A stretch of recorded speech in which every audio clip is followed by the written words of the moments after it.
Have you ever tried to rest only to find your mind racing faster than your body can keep up? Have you ever wondered why even vacations sometimes leave you feeling more drained than restored? Welcome back to the channel, my friends. I'm grateful you've joined me again. Today we'll talk about something nearly everyone in our modern world needs, but rarely finds a way to rest that doesn't depend on the absence of activity, but on the presence of inner stability. Two ideas will guide us. First, true rest comes not from running away from noise, but from learning how to let the mind rest in the middle of it. Second, stillness is not something you have to create, it's something you uncover by letting go of what's covering it.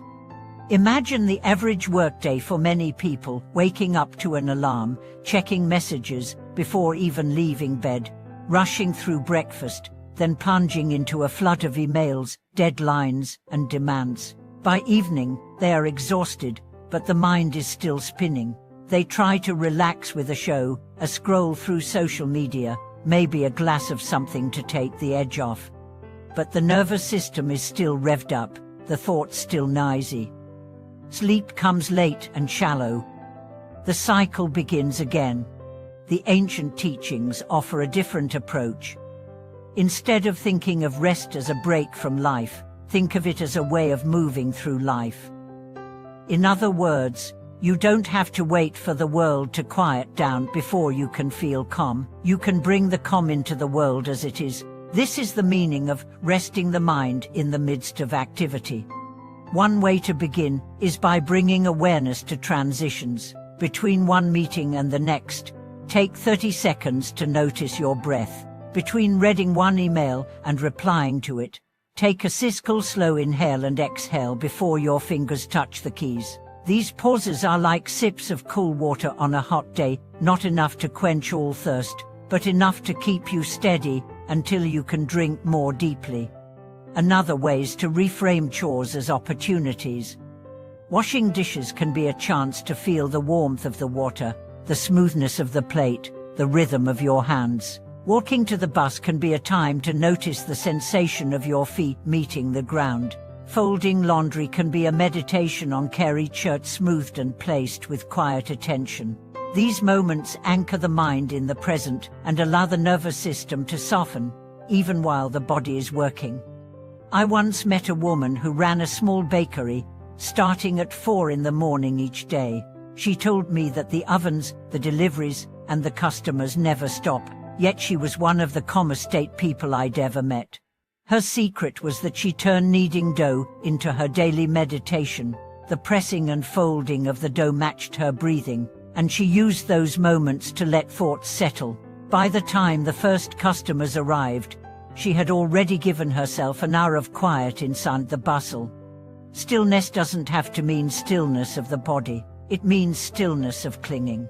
You can be running for a train and still have a mind that's not grasping at the next moment.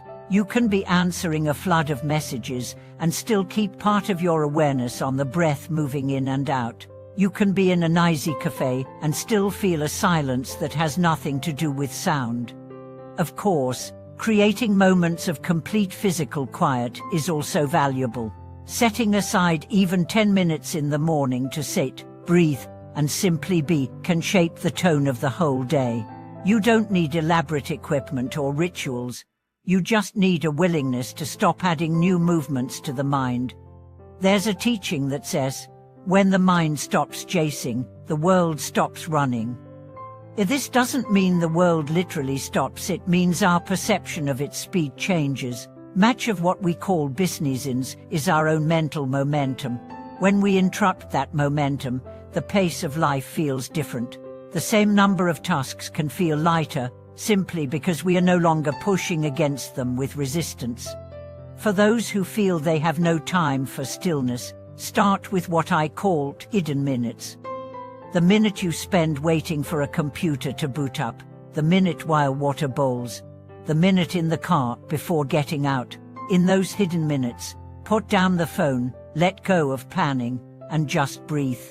Over weeks, these hidden minutes accumulate into hours of practice without ever needing to clear your schedule.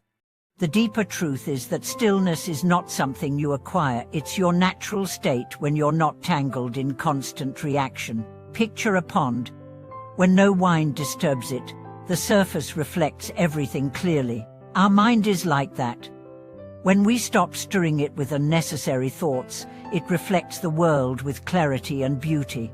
So as we close, remember, you don't have to wait for the world to change to find peace. You can carry the cooling bomb of stillness into any moment. Let it meet the heat of deadlines, the friction of disagreements, the noise of the city. In doing so, you'll find that rest isn't something you escape to, it's something you live from. I'd love to hear how you create pockets of stillness in your own busy life. Do you have a small practice that helps you reset? Share it in the comments, it might give someone else the idea they've been needing. If this spoke to you, please subscribe to the channel, click the like button, and share it with someone who could use a breath of calm in their day. Thank you for watching this video.